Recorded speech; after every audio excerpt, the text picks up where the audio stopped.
DLB radio show with DJ Shirley, DJ Rami.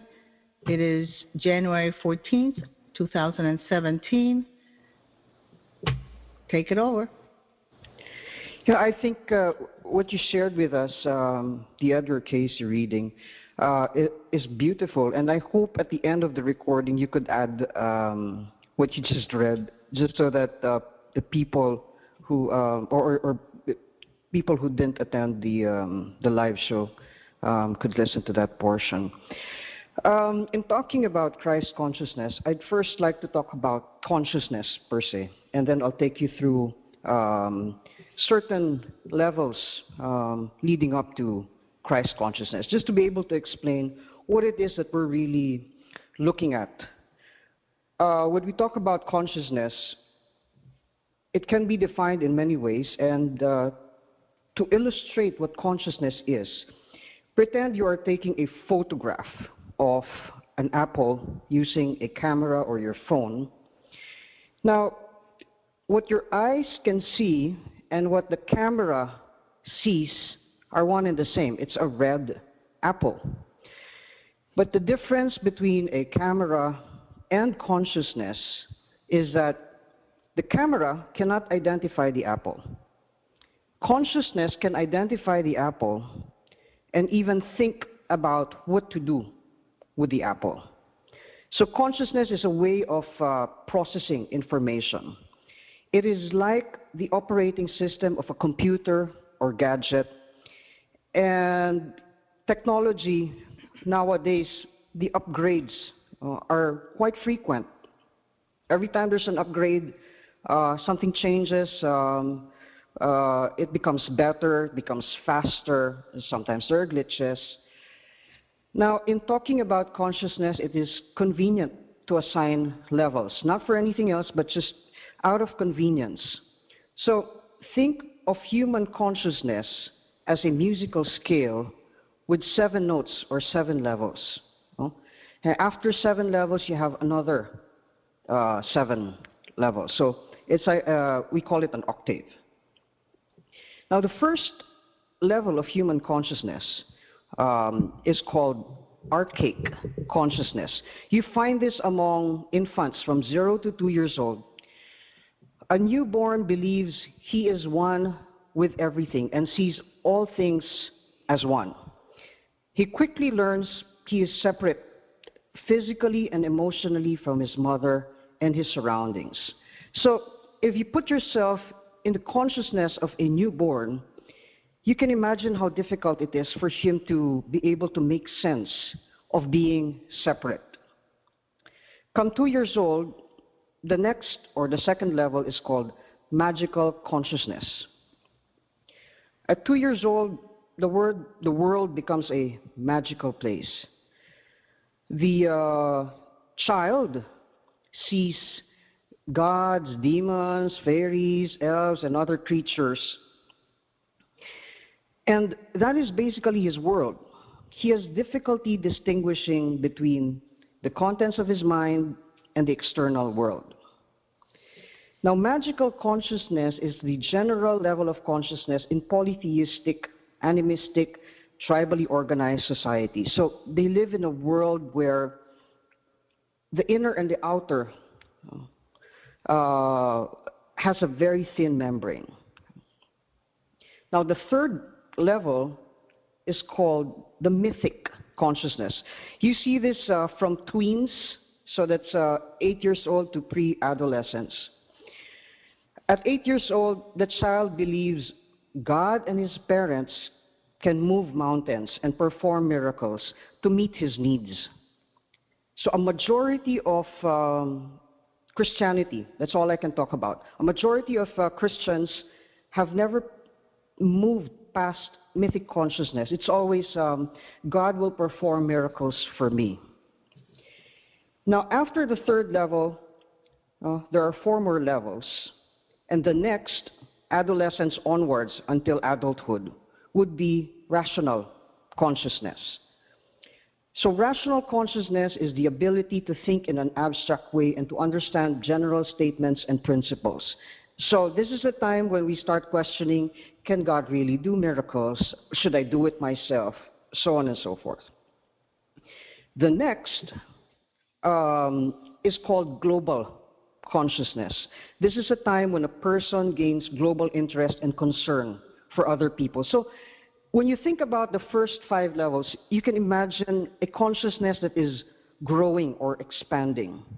In fact, I believe the internet is what is helping humanity gain this level of consciousness, a global consciousness. In the past, if something happened somewhere in the world, you wouldn't even hear about it. You'll hear about it through telegraph. Now it's very instantaneous. So we have this global consciousness that's growing. After the global consciousness would be a time when a person realizes there is a silent inner witness. So I call this consciousness the inner witness consciousness. This is the 6th. Now, those who begin practicing meditation find themselves in this level.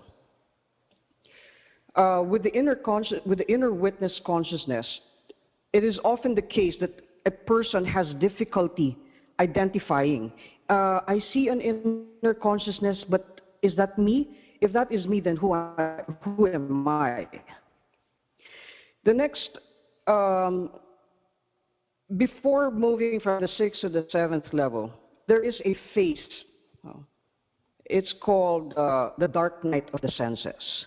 Not night of the soul, but dark night of the senses, meaning to say the person starts shutting down his senses for the outer world so that he can pay closer attention to his inner world. And so the last consciousness emerges, which is called the subtle consciousness. This subtle consciousness is when the person begins sensing other worlds. So you now have an identification of masters, teachers, angels. It just so happens that among lilies, this consciousness was brought forward earlier on. So from the 5th, 6th, and 7th consciousness, there's really no which one comes first. Sometimes it happens all at the same time. Sometimes a person progresses through it. Now, the thing with subtle consciousness in seeing other dimensions, it's very much like the 2nd level, if you remember, where the person has a very thin membrane between the inner and the outer world and senses God's demons, fairies. Now, the problem with this level of consciousness, if the person does not clean well enough, do inner work, all the fears from other quote-unquote dimensions are magnified. And so after this 7th level, this is the end of the scale, we have what you call the darkest night of the soul. It's not just the dark night, but the darkest night, because interspersed in between the levels with our dark nights of the soul. In the darkest night of the soul, there is an experience of crucifixion, forgiveness, descent to hell, which marks the end of the octave, followed by a resurrection to become the risen Christ in the next octave. And the next octave begins with Christ consciousness. And as Mercy mentioned a while through the Edgar Cayce readings, the person emerges with this Christ consciousness and sees himself and everyone as Christ and treats everyone accordingly. So oneness consciousness, one's inner house is no longer divided. Instead, the house becomes a well-functioning whole. So when trials arise, the person remains and operates from a balanced and centered state. The Lily and Beyond has a very good page on Christ consciousness. So I do suggest that you go to the Lily and Beyond website. Google lilyandbeyond.com plus Christ consciousness. It has a very, very nice table that will give you the difference between ordinary consciousness and Christ consciousness. I'll give you some examples from the website. Ordinary consciousness is selective and exclusive. Christ consciousness is all-embracing. Ordinary consciousness is enslaved or in bondage. Christ consciousness is liberated and free. Ordinary consciousness is polarized light. Christ consciousness is unpolarized light, like the sun. Now, Christ means the anointed, consecrated, or dedicated one. It is like being appointed to hold a certain office with certain responsibilities.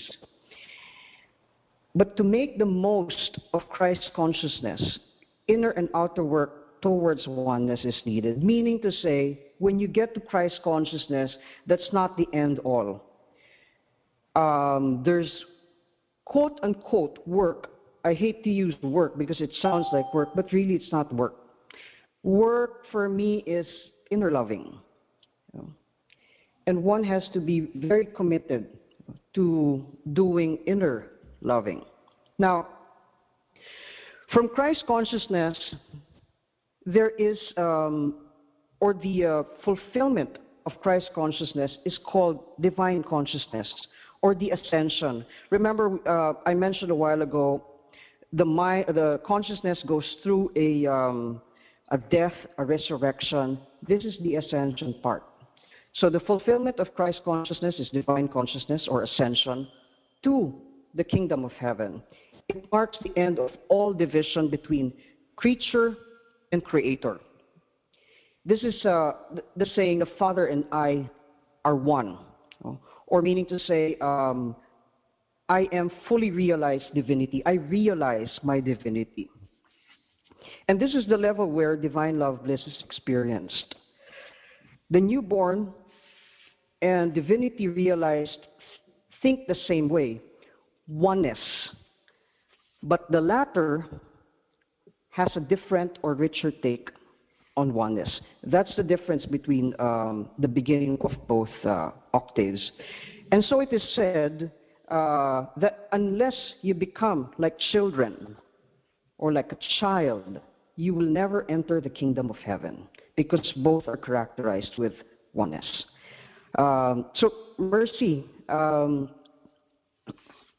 what is divine love bliss for you? Or how do you relate divine love bliss and Christ consciousness?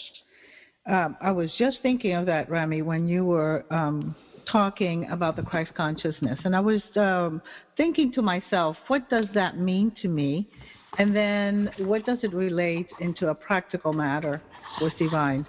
And I know there are a lot of times we have a little bit of a difficulty to figure out what is Christ consciousness, especially if someone has an issue, let's say, with the name Christ, as many consider it a Catholic term.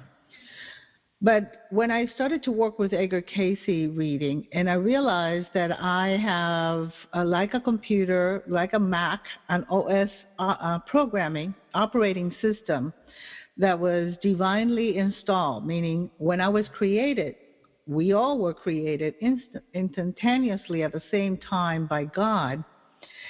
We are a creation of that, let's say, huge creator, computer programmer, if we want to make that metaphor. And in such, we do have already installed that programming. If those words are not touching you, I understand, because programming also has a situation of mind control. So for me, it was just knowing that within me, there was the opening, like a flower, of a consciousness that made me understand the oneness with God. And so I moved my awareness, and as I went through my awakening, Christ consciousness to me, as I review it now, and I was trying to figure out how to express it, I would say it's like the opening of a building. Right? You open, or a space, or a floor that you had never seen before, and you have now keys to this space, and you're discovering all this awareness that is so familiar with you. It's not foreign. You feel almost alive. You feel like there has been a remembrance that has been awakened. And that, to me, is that Christ consciousness activation that is awakening inside of me, that is natural to every soul, because it is our original operating system of our computers or our souls. And then when I experienced divine love bliss, I can't say that it is a very high octave, right? And I was joking earlier about singing, and unfortunately I sing like a wet cat. And someone very close to me said, it's because you're not using your diaphragm. And so I said earlier that I'm practicing my breathing diaphragm so I can speak from and eventually sing, maybe. The awareness of who we are, just like that. The awareness of I do have more than just my voice here in my throat, but I have something else that can provide even better voice, and that is the diaphragm. And that same way we open to our Christ consciousness and we start working, we start singing, right? We start tuning in our bodies to that memory that our cells in our body awakens and remembers.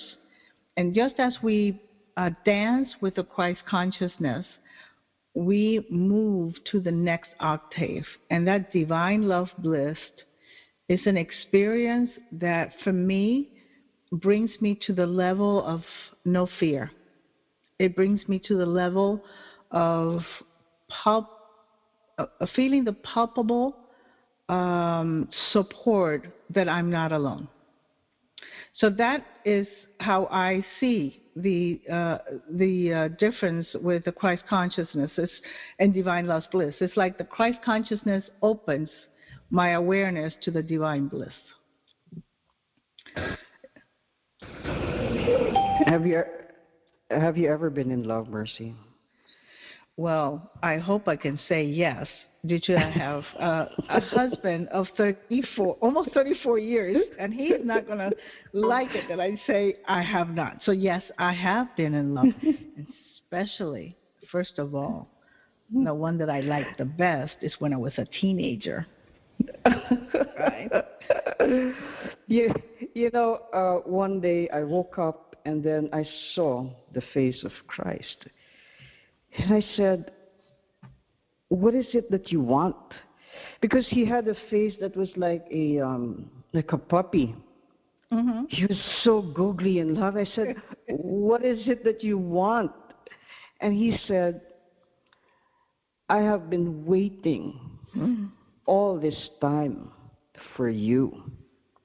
So imagine that kind of, it's a tension of waiting for you. And that's when I realized, number one, how important I am as a soul. Number two, what he's trying to say is all this time from the point of creation, going full circle, it is only when man reaches a certain level of consciousness, that level that is so aching with love, that he actually gets to see the Christ and be the Christ and be a partner to the Christ, or a lover to the Christ. So imagine saying, I have been waiting all this time for you. I can melt it already, Rami. I'm melting already. But one can easily fall out of divine love bliss. Try doing something that is not balanced, and you can easily fall from that state. So if all of you have ever fallen in love, consider everything that has happened from the minute your heart jumped, courtship, marriage, the sexual union. Put all that together. That is the energy of divine love, bliss. And apply, make it higher. You go as high as you want. Now apply that energy to daily life. Apply that energy in the things that you do, in the way you ask people for something, or in the way you respond to people when they ask you for something. And that is the state of divine love bliss, or operating in divine love bliss. Now, how does one remain in divine love bliss? The answer to that is actually in the website, again, of the Lily and Beyond. So you really have to look at that web page. The answer is by being committed to Christ, or by saying, I do. Like getting married, I do. I do to the Christ office. And that means commit to oneness of self, oneness with all, and oneness with God. Commit to seek all possibilities of oneness or union, even when there seems to be none.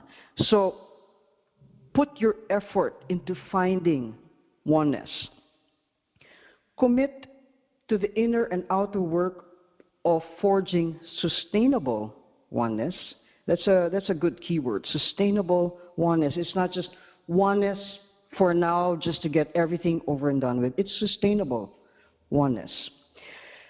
Commit to using this superconscious mind for the service of the Christ office, rather than anything that is antichrist, meaning other than for selfishness, greed, materialism, self-gratification, egoism, so on and so forth. Commit to one love. We use this one love, meaning loving my neighbor as myself. Commit to move from unconscious separation to conscious oneness. And commit to moving from personal limited consciousness to the universal Christ consciousness. Now, in exchange for this commitment, the Christ office will hold some of your karmic debt at bay, so that you can perform your duties of your Christ services unencumbered. You are given the opportunity to shave away, little by little, your karmic debt through service rather than through catalysts. For me, this is very real, because the moment I started becoming more conscious about being Christ or staying in oneness, my life straightened out. I wouldn't have any more things that are unexpected, not much of troubles. And so I'm able to focus on my inner work and my outer work. In fact, I'm able to do more things, more than ever, because the troubles are at bay. And life is just a lot better than what I was experiencing in the past. So no more of catalyst. So that's a good incentive. I think we can sell that one. You see, we can just sell that. We package and we put it in a product and say, you don't want any more catalyst, just commit to the Christ office. And as long as you keep your commitments to receive assistance or support and blessings to help you accomplish your service, your mission, even your training. This is a training. It's not an attainment. It's something that you, if you're an athlete, it's something that you train for. But if you neglect your commitments to the Christ office, your karmic debt is returned to you, leaving you to pay your karmic debt through catalysts. Meaning to say, things happen suddenly, and you'll have to deal with it. So that's a good enough incentive. And I thought it was important to mention that. But if you try to go after that incentive and think, I'll do Christ consciousness, I'll be Christ conscious and do inner work so that I get these things, then you'll miss the mark. Because it's really about falling in love. And one thing that I did at one point was I kept on praying, almost like praying every minute. I'd walk from the parking lot to my office, do my work, but all I was saying was, cry, God, where are you? God, show your face to me. God, why can't I see you? I kept on saying those things, and I think that's what moved God to show his face. So how about you, Mercy? Well, you reminded me of the recent experience of Divine Bliss, right? For those who were a participant of the Divine Love Bliss meditation in November, I think we all had that awareness, and those who participated gave us some of that feedback of feeling that oneness within us. I can say that there is a genuine. It's really like we were talking about the child and being innocent. When you touch that Christ consciousness awakenness, when we awaken it inside of us, and we move towards that divine love of total union, it is truly beyond. It's truly beyond any explanation other than experience, right? Because when we're talking about a divine love, like Rami was talking about, the first time, I'm just going to put, the first time that we are feeling loved and we are dancing with our lover at a physical level, there is this sweetness about the dance of loving, right? And then you meet the divine love bliss, that lover that Rami just said, I've been here all along waiting for you. And in doing that, what happens is really magical, because there is a shifting that occurs in your body. It's a shifting that occurs in your awareness. And there is an inner dance that makes you smile. There's an inner dance that makes you appreciate life.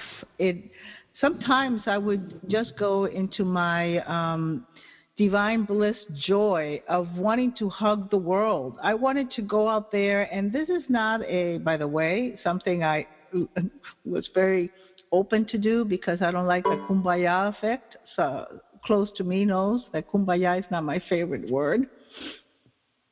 But there's a depth of solid love inside your heart.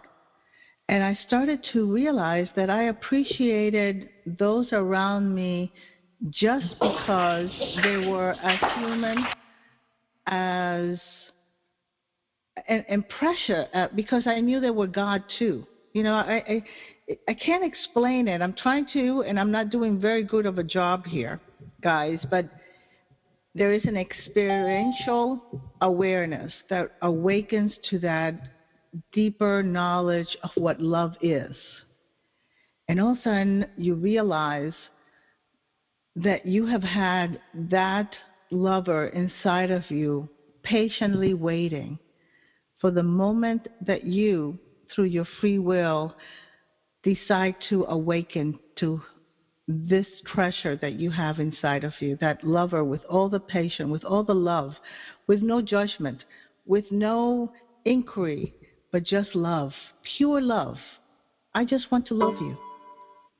And when you embrace that, when you start moving with that love inside of you, the world changes. As I said, I started to feel this love sometimes in my heart that makes me want to hug everyone. That when I'm outside in the world looking around me, I am happy. I'm just joyful to see people around me, even though they may not be the best in the best way, right? They may be angry, they may be a little bit insulting, but it makes me laugh when they are. It just doesn't get me upset. Now, I do have to say, I am still human. I still do get a little bit upset if I'm in traffic. And it's not the people, it's just the amount of people in the same space that makes my impatient rise. But I really would enjoy, if I could bottle this and sell it, I would be one of the number one entrepreneurs out there, not because of how much people would pay for it, because I would just love to have everyone experience this beautiful, joyful, encompassing, whole love that bears none, that loves you just like you are, that melts your heart away, that soothes you and gives you such a support that you feel as you don't need anybody else. And that divine love bliss for me. What about you, Rami? So, Mercy, just the other day, someone had asked me a question. How do you deal with having a Christ in front of you? Whereas it's quite confusing because I thought you said, or people say, that I am the Christ. The best way that I found to deal with that kind of, it's a separation in the mind. Right. Is to think about three relationships with Christ or with God. The first is called the infinite relationship. The second is called the intimate, which is what we're talking about. And the third is the inner. And so just to illustrate everyone on the call, when you think about the infinite Christ, you can open up your arms, stretch it up, and then open up your chest, stretch your arms to the side, and experience the infiniteness of God, meaning to say, God is everything. Buddhists don't have a problem with this. Christians do. And so the next one is the intimate relationship with God. So you can put your hands together, like in a prayer pose.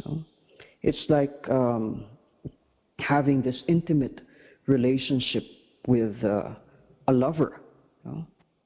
And then the third is to put your hand to your heart, both hands to your heart.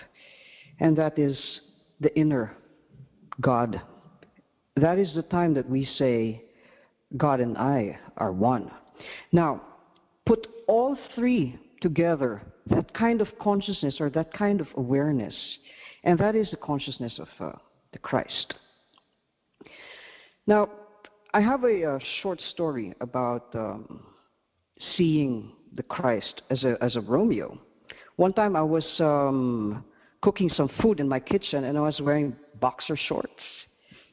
Not the sexiest boxer shorts that I have, tattered ones.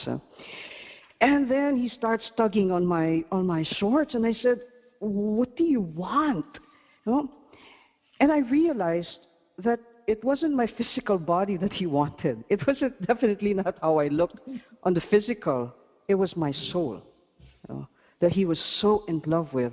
And with that realization, I figured out, that's how he sees each and every one of us. So fall in love with the soul or the souls of each and everybody. That is Christ consciousness. The reason why I see the Christ, as a man, is because that's the only way that my mind can comprehend an energy. So it's very hard for the mind to cope with such enormous energy that is bursting with love. And so my little mind sees the Christ as a Romeo. Have you ever had a very intimate experience with the Christ, Mercy? Yes, and that's I'm laughing because if someone hears us, Rami, there's plenty of people hearing us right now, but and never have experienced a Romeo God, it does go off your mind on how we could experience God as a Romeo, right? But it's truly that melting. It melts you, and you just surrender easily and effortless. It is truly the what we are, I guess, longing for, and we're looking outwardly to receive back. And it has been all along inside of our hearts. It has never left us. It has never needed to be, let's say, it never left us. So it does not mean that you have to do anything special other than go within your heart. And it is a longing that we're always looking outside of us, and then it has been all along inside of you. When you wake up that capsule, when you do that click into the divine love, and you experience your divine lover, the God that has been waiting there patiently, loving you, even when you were ignoring him or her, depending on how your little mind, like Rami said, can see the Romeo or the God in you. It just melts your heart as an open flower.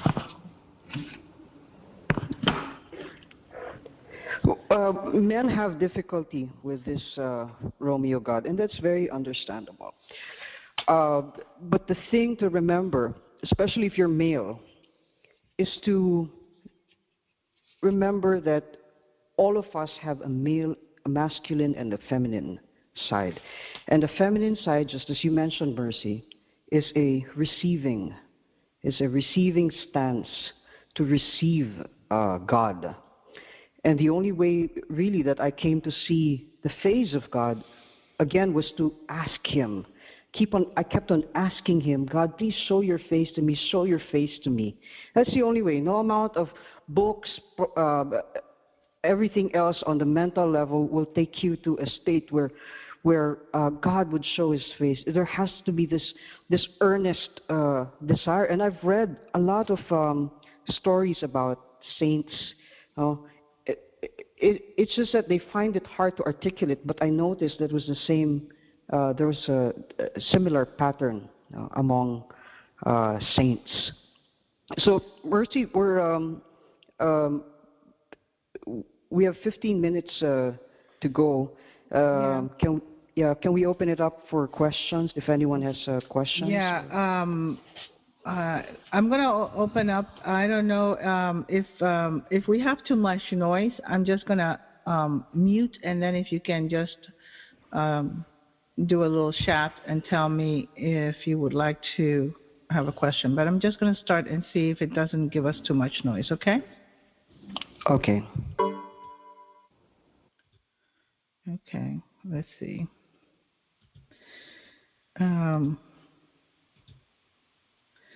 Okay, I guess some people are on mute on their own. So the ones that are on mute on your own, I cannot unmute you. But if you have something that you would like to share or have a question, please come forward.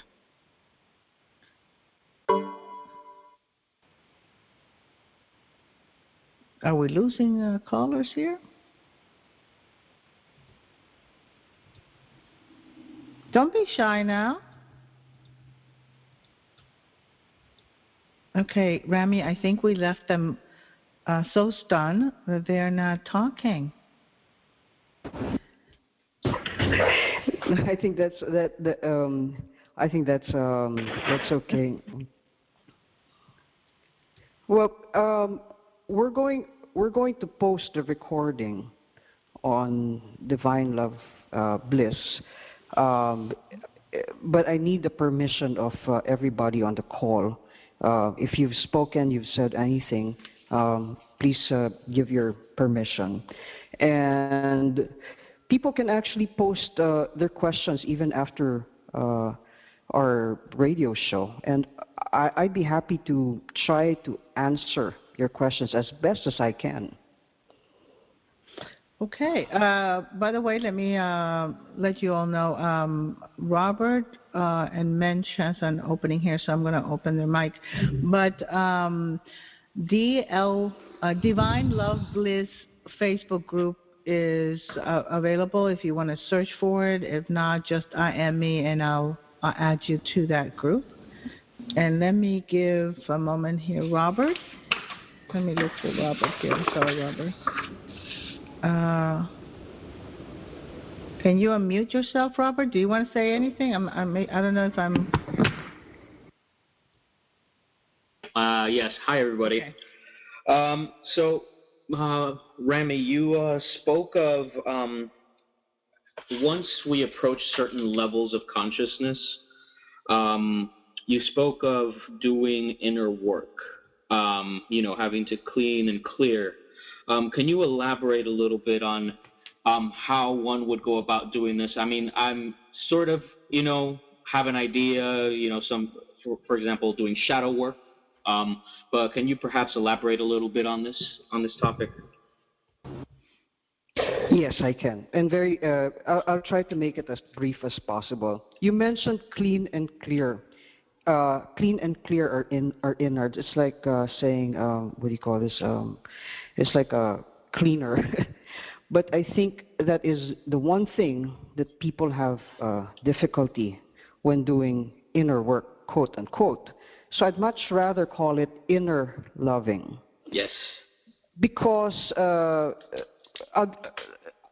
just to illustrate, whenever I find something in me that I hate, I don't like, I don't want to face, I just want to put in the back burner because it's so embarrassing, I did something, I used to not want to look at that part of me. But what I did was I actively sought all those parts of me and started loving them, one by one, loving them.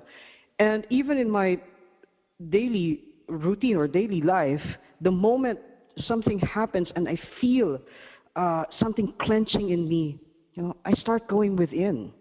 It's almost always automatic already for me. And I start, talking to myself, paying attention, and the end is always to love that part. And so over some time, if you look at it energetically, I would have been able to generate or produce a certain amount of love in me until it fills my body, and then naturally it will overflow. It will overflow, and it becomes love for other people. So without doing inner loving, it's very hard to love other people. Loving other people would be out of duty or out of what society says. Like, for example, you should love one another. It's not a natural kind of love. And a lot of people get stuck chasing shadows. They go on and on in a circle, and they even get lost. It's like a maze. Whereas take those little parts one by one, and then find means to bring things to oneness. Deal with that first. If someone has done something to you, start first with yourself, and then deal with the outer world later on. Was I able to answer your question, Robert? Yes, that's very helpful. Thank you so much. You're welcome. Let me see here. The next one would be Mensch. Mensch? Yeah. Sorry, I had to unmute my mic. I mean, I enjoyed this show, and I think for me, where it moves me is to really ask the question of how we can look at practical applications of divine love bliss. You know, like in the little stuff that we do every day, how we can bring out, you know, I know you touched on it and it was great, but maybe the question that I'm posing is for everyone else, for all of us to look at how do we make this alive? Like, what are the areas that we can work with? Maybe the most challenging areas that we're faced with today, and see how divine love bliss actually plays a vital role and becomes something that we can own as part of our being. Do you get what I say? Yeah, it's making it, bringing it into earth, right? Because Yes, exactly. it's in, like I was saying, it's in my heart, and it's hard sometimes to even put it in words. Yes. And then you have a feeling, and you want to express it, but there's no words either. Right. But right. there is some action, right? There's some action that you can make it practical. And Exactly. of course, embracing the world is not as practical. Yeah. Right. So I was thinking, as a suggestion, if everyone listening in the show could just post something in the Divine Love Bliss Facebook page about how they are actually practicing it or something like that, maybe we can learn from each other. Right. That would be a good exchange, because it's really in the practical and the everyday that we get into a little bit of a problem, right? And Right. how do we put it in the everyday, like, you know, like me in the traffic? Exactly. And sometimes we don't even notice we're into separation. We're thinking we're united with each other, but we're already looking at it from different points of view and opposite. Right. Yeah. How do we bring it together? I have a parable. It's called the parable of the old librarian. Because I was an old librarian before Divine Love Bliss. Meaning to say, for example, when clients come to me, I have a certain set of guidelines for requesting chart readings. And I noticed that my energy was that of an old librarian. You submit to me all these things, write your name, dot your T's, cross your I's. And when I looked inside, I saw an old librarian. It's so unsexy. With little glasses. Yeah, because in my mind, my training on severity was, build very good boundaries. Yeah. And then I realized that there was a better way of going about it. And it was to be, when a man and a woman love each other, the woman is, let's say the man wants to take off her panties? Her panties. And she says, no, don't take off my panties. Here, and then she pulls down one strap of her bra. Here, why not take this first? Or do this first. So that kind of, no, I'm not saying to everyone to do that. I'm saying it's the energy. It's the energy. And then the other one is the grumpy husband. I mean, when we want something from somebody, or when we want to deal with things, we deal with it in a very grumpy way. Why not try dealing with things like a lover does? A very ardent lover. When he's courting a woman, there's this energy, and he's being very confident, but without being obtrusive. Or commanding. And he's being very charming. And that's a great way. You're at the department store, you want a shoe size. Try being the Romeo. And see how different that is from, miss, can you get me this shoe size? Or you say, hi, I'd like to try these things. So, I mean, there are different approaches. You can approaches, and you can always apply Divine Love Bliss. And Christ consciousness is having that kind of consciousness all the time. Remember, Christ is so in love with my soul, and he is also so in love with the souls of everybody. So look through the person. Look at the soul. Right. Make that soul melt, right? Melt, and love. also, and also that tango. That tango, salsa, yeah. merengue, let that body move. That's why it's good. Music is good.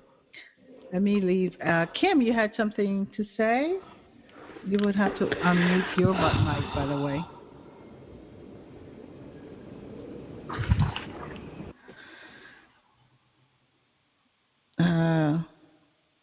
Kim, are you there?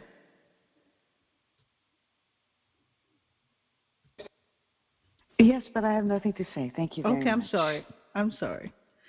Okay, anyone else that would like to contribute to today? Let me say that I am going to, at the end of the call, I'm going to add the what I read, which hopefully will be the same, but I can't count that it will be the same because I did a little bit of dance with the reading. There is, so that we don't get confused, I just realized there is a Divine Love Bliss page in Facebook, but there is also a Divine Love Bliss group, and that's the one that that we are talking about of sharing. So if you're not finding it, or for whatever reason you're not a member of it yet, just I am me or Rami, and we'll make sure that you find the right group, which is Divine Love Bliss group. I will be putting the recording in that Facebook and Divine Love Bliss Facebook group. And again, as Rami had said, before you leave, you can just type or leave me a message that it's okay. Whatever you have shared would be okay to allow it to be in the recording. And also, Claudine has a message here. I'm sorry. Mercy and Rami, can the recording be shared with other groups and individuals that were not in the call? Yes. Also, Mercy, in the Divine Love Bliss group, people can actually post topics that they want us to take on for succeeding shows, or send Mercy or I a private message. Just to give you an idea, the topics that we have lined up include mission, how to do your mission. Another topic is on balance, how to maintain balance. We're also going to talk about things that are for lilies, like lily apps. Even if the recording is to be shared with those who have not taken the Lily and Beyond activation, I think it's also good to talk about these things. Okay. Manette wants to share something. Manette? We cannot hear you.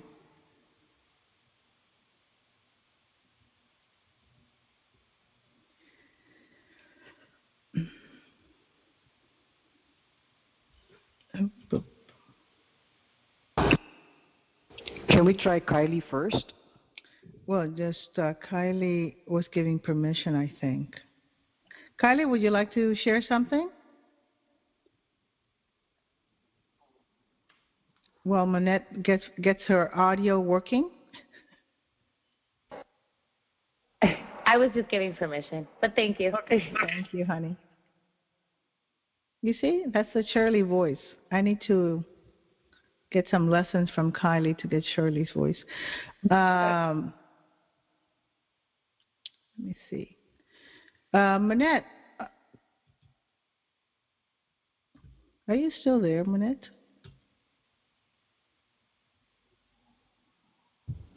Well, I will share what Lance says.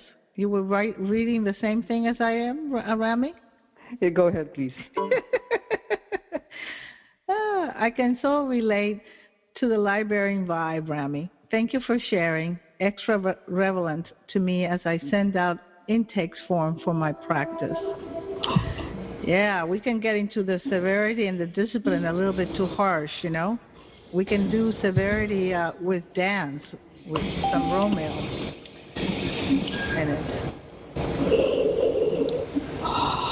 Manette, are you back? Thank you, Manj. See you soon.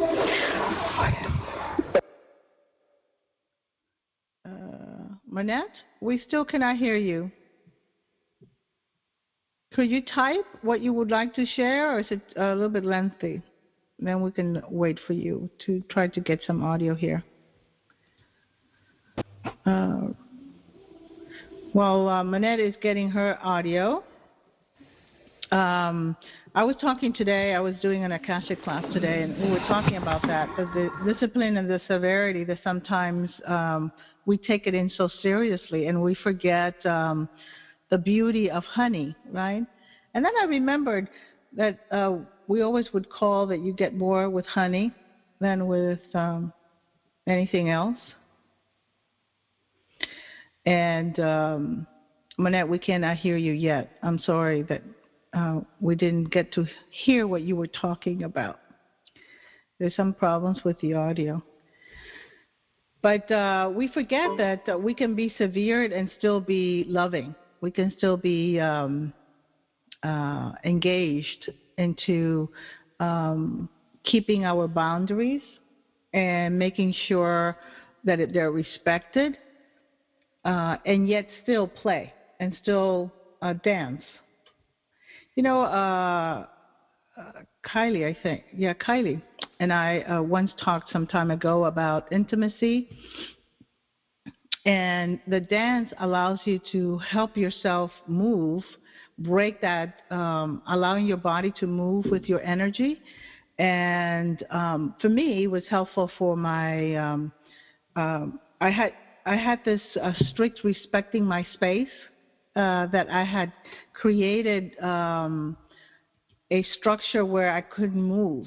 And thus I was having trouble getting into the space of intimacy.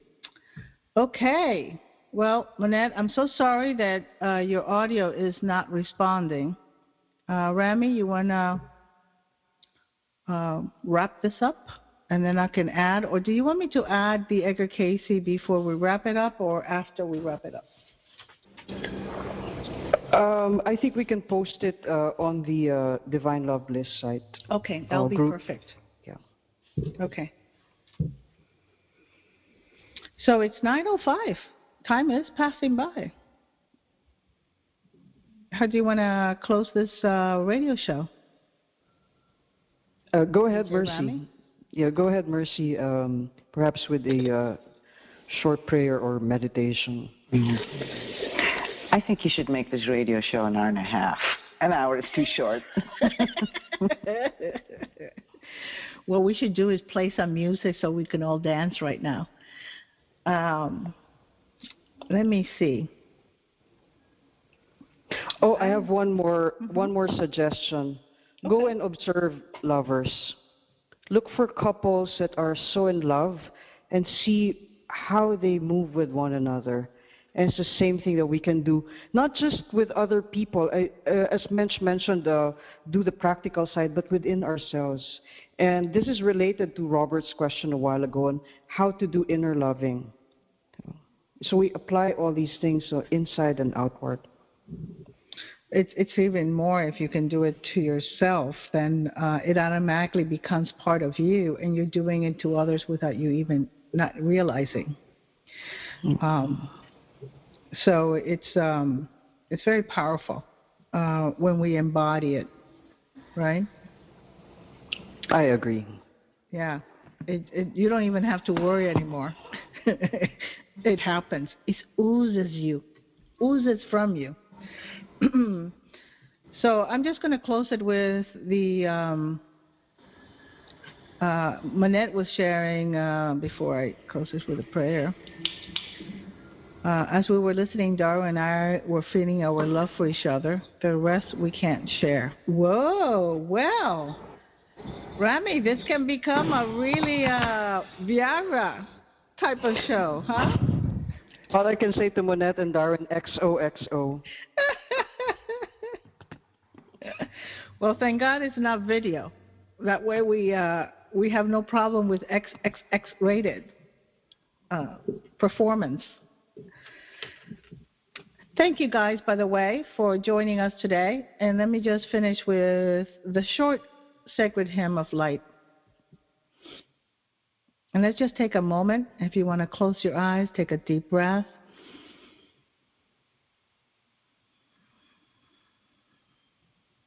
And center yourself in the heart,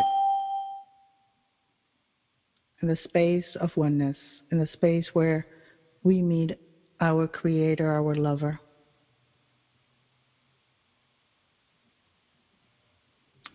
Light be in the beginning.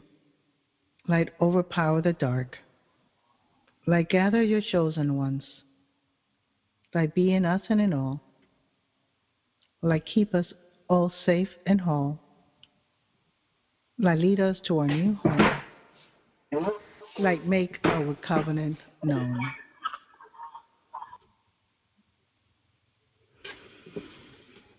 And a deep breath. Thank you, guys.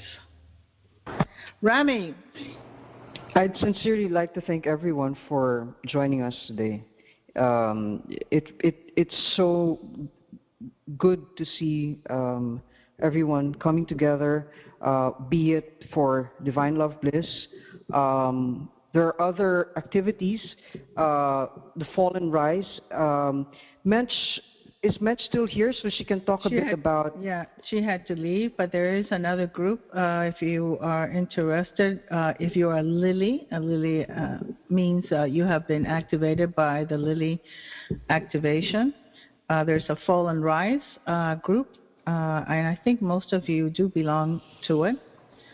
And there's also in the Philippines some activities happening. I know I just saw Namaste Cafe. I wish I could be in the Philippines to attend. And hopefully in the United States, somewhere in Florida, we will be doing some other stuff for those who are local.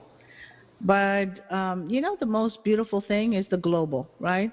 The ability to come together from all parts of the world and join into these kind of gatherings.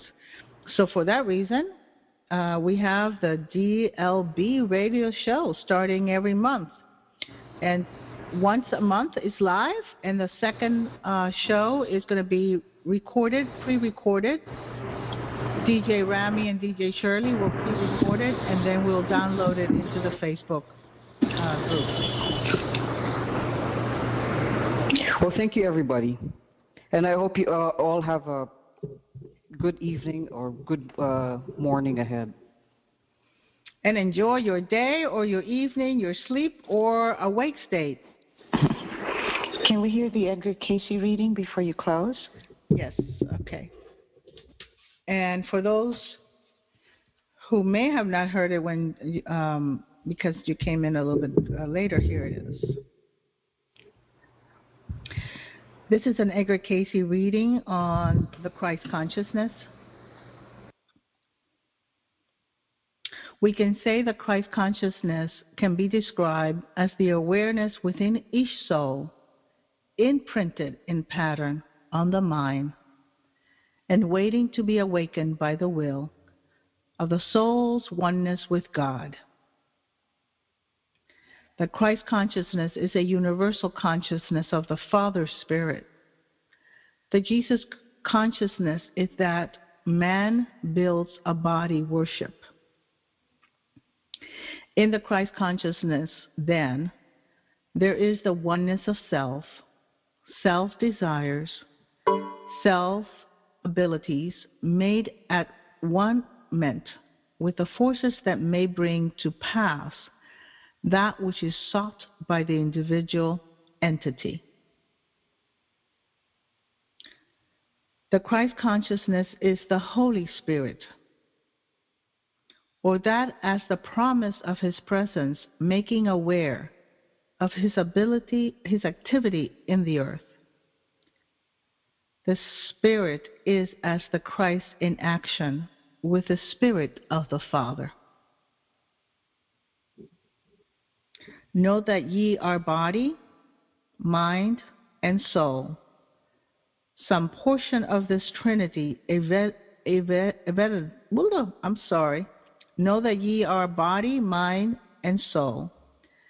Some portion of this Trinity, evidently, is a part of the universal consciousness, or is accustomed to being, or may be acquainted with being, on speaking terms, even with that which is a universal consciousness.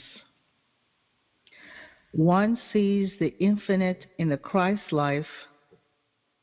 One sees infinite in man's life.